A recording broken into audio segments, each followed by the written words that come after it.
औज़ुबिल्लाहिमिनश्शैतानिर्रजीम बिस्मिल्लाहिर्रहमानिर्रहीम। अस्सलामुअलैकुम स्टूडेंट, उम्मीद करती हूँ आप सब खैरियत से होंगे और आप सब ने बहुत अच्छे से पेपर अटैम्प्ट किए होंगे और अब बहुत अच्छे मार्क्स आए। अल्लाह आप सबको कामयाबी से हमकिनार करें। तो आते हैं अपने टॉपिक की तरफ। आज हम स्टार्ट करने जा रहे हैं जनरल साइंस का चैप्टर नंबर 7 जी। तो chapter number 7 is about energy. ठीक है, एनर्जी के बारे में हम पढ़ने जा रहे हैं। Energy is essential part of our life. किसी भी फॉर्म की एनर्जी हो वो हमारी ज़िंदगी गुजारने के लिए बहुत ज़रूरी है। Energy is used in our daily life in different forms. हम एनर्जी को अपनी ज़िंदगी में मुख्तलिफ़ तरीक़ों से इस्तेमाल करते हैं। We do many task from dawn till the dark. ठीक है, सुबह से लेकर शाम तक हम बहुत सारे काम अंजाम देते हैं। For this we have to spend the energy. इन तमाम कामों को सर अंजाम देने के लिए हमें एनर्जी खर्च करना पड़ती है। When we get tired after working, we feel hungry। जब हम काम करके थक जाते हैं तो हमें भूख महसूस होती है। We take food which provide us energy। हम खाना खाते हैं जो कि हमें एनर्जी फराहम करता है। We cannot do anything without the light। हम कोई भी काम जो है वो लाइट या रोशनी, कोई भी ऐसा काम हो जो कि हम बिजली के बगैर अदा नहीं कर सकते। Light is also a form of energy. अब हम रोशनी या लाइट के बारे में बात करते हैं तो वो भी क्या है, एनर्जी की ही एक किस्म है। वो requires heat to warm our self in winter. सर्दियों में क्या होता है, हमें बहुत सर्दी लग रही होती है तो हमें ख़ुद को गर्म रखने के लिए हीट रिक्वायर होती है। Heat is yet another form of energy. Heat भी क्या है, एनर्जी की ही एक किस्म है। In summer we use the fans, refrigerator and air conditioners for the cooling. अब गर्मियों में क्या होता है, उसके ऑपोजिट होता है। हमें बहुत ज़्यादा गर्मी फील होती है तो हम उस गर्मी को अपने से ख़त्म करने के लिए फ़ैन्स, रेफ्रिजरेटर और एयर कंडीशनर, एसी वगैरह यूज़ करते हैं ताकि हम खुद को ठंडा रख सकें। बिसाइड देम, इन सब के अलावा वो use many other appliances, all of them work with electricity. अब इसके अलावा घर की बहुत सारी ऐसी चीज़ें हैं जो कि हम इस्तेमाल करते हैं और उनको इस्तेमाल करने के लिए एनर्जी दरकार होती है।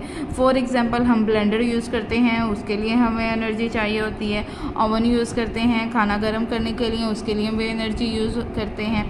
मीन्स के इलेक्ट्रिसिटी यूज़ करते हैं। इसके अलावा आपने अपने हेयर्स जो हैं, चाहे वो ब्लो ड्राई करने हो या स्ट्रेट करने हो, तो उनके लिए भी आपको क्या रिक्वायर्ड होता है, हीट या इलेक्ट्रिसिटी रिक्वायर होती है। Electricity provide them energy to run. ठीक है, इन तमाम कामों को, चाहे आप हेयर ड्रायर कर रहे हैं, हेयर स्ट्रेट कर रहे हैं, ओवन यूज़ कर रहे हैं, आयरन यूज़ कर रहे हैं, इन तमाम मशीनरीज या अप्लायंसेस को अपना काम करने के लिए जो है वो इलेक्ट्रिसिटी चाहिए होती है। और इलेक्ट्रिसिटी क्या होती है, इन काम को करने के लिए एनर्जी फ्राहम करती है। All of the motor bike, heavy machines, aeroplanes and ships consume the fuel. अब आ जाते हैं हैवी मशीनरी की तरफ, जिसमें आपके पास क्या है, मोटर बाइक्स हैं, हैवी व्हीकल्स हैं जिसमें आपकी गाड़ियाँ वगैरह आ गई, एरोप्लेन्स हैं और शिप्स जो हैं, ये सब क्या यूज़ करते हैं, फ्यूल का इस्तेमाल करते हैं, विच प्रोवाइड एनर्जी। ठीक है, और ये फ्यूल भी क्या करता है, एनर्जी फराहम करता है।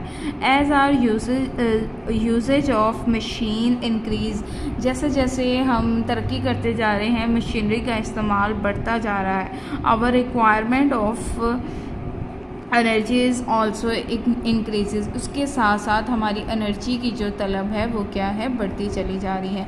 Look at this diagram, there is an incredible amount of the energy in the big tides of the C.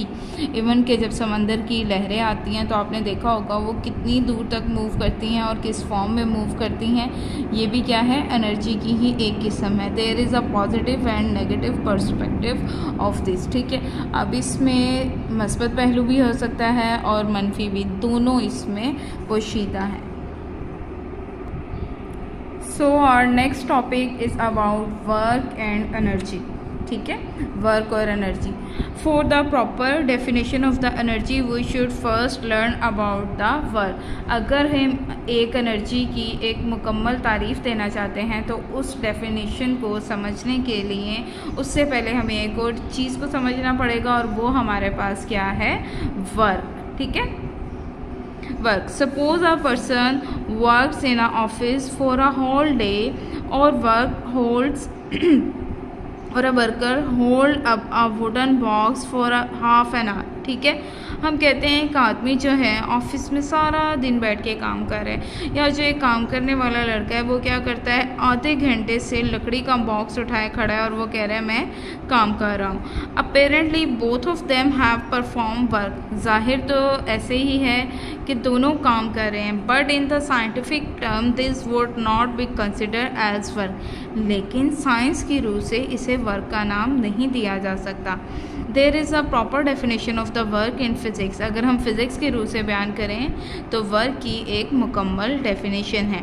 When a force act on a body, जब एक फोर्स या एक ताकत किसी जिस्म पर अमल करे, and the body is displaced होता है आगे या पीछे बॉडी का मूव करना, उस फोर्स के लगाने से वो बॉडी आगे या पीछे मूव करे, then the force is said to have work done on the body, तब हम कहते हैं कि फोर्स ने उस जिस्म पर वर्क किया। देखें डायग्राम क्या है, ये एक आदमी है जो कि किसी बॉक्स पे फोर्स लगा रहा है। ठीक है, बॉक्स वो फॉरवर्ड आगे के डायरेक्शन में लगा रहा है। अगर इस फोर्स के लगाने से बॉडी डिस्प्लेसमेंट तय करती है, मीन्स के कुछ फासला तय कर रही है, तो वो क्या कर रहा है, वर्क डन हो रहा है। ठीक है, ये देखें ये फोर्स लगा रहा है फॉरवर्ड डायरेक्शन में, उस फोर्स के लगाने से डिस्प्लेसमेंट तय हो रहा है, कुछ ना कुछ फासला जो है वो कवर हो रहा है। देन हम कहते हैं कि किसी फोर्स के लगाने से अगर किसी बॉडी में डिस्प्लेसमेंट पैदा हो तो वो वर्क की कंडीशन में होता है। Work is the product of the force and distance in the direction of the force.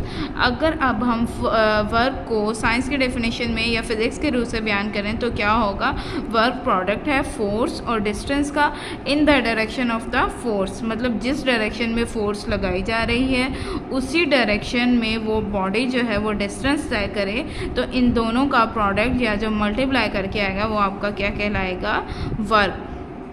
Work का फॉर्मूला क्या है, वर्क इज इक्वल होता है force multiply by distance covered in the direction of the force. ठीक है, work का formula क्या है ये आपने याद करना है, डेफिनेशन भी और साथ में ये वर्क का फॉर्मूला भी। The unit of the work is joule. ठीक है, अब वर्क का यूनिट क्या है, जाउल है। जिस तरह आप देखें आम मार्केट में जाते हैं या कुछ परचेज़ करने के लिए जाते हैं तो हम कहते हैं चीनी, लेट सपोज अगर हम लेने जा रहे हैं तो हम कहते हैं 1 kg चीनी दे दें, या अगर हम दूध लेने जाते हैं तो हम क्या कहते हैं, हमें 1 लीटर दूध चाहिए। जस्ट लाइक दैट वर्क को रिप्रेजेंट करने के लिए एक यूनिट होता है और वो यूनिट आपके पास क्या है, जाओ। ठीक है, the ability of a body to do work is known as energy. ठीक है, किसी जिस्म में काम करने की सलाहियत हो तो उसे हम क्या कहते हैं, energy. Energy is define as, अब हम एनर्जी को कैसे डिफाइन करते हैं, energy is the ability to do work. Energy जो है वो किसी भी जिस्म में काम करने की सलाहियत होती है। अगर कोई भी जिस्म काम कर रहा है तो इसका क्या मतलब है, उसके पास एनर्जी मौजूद है। Since the unit of the work is joule, चूँकि हमारे पास वर्क का यूनिट जाउल था इसलिए एनर्जी का यूनिट भी हमारे पास क्या है, जाउल है। So thank you very much, आज का लेसन आपका कंप्लीट हुआ।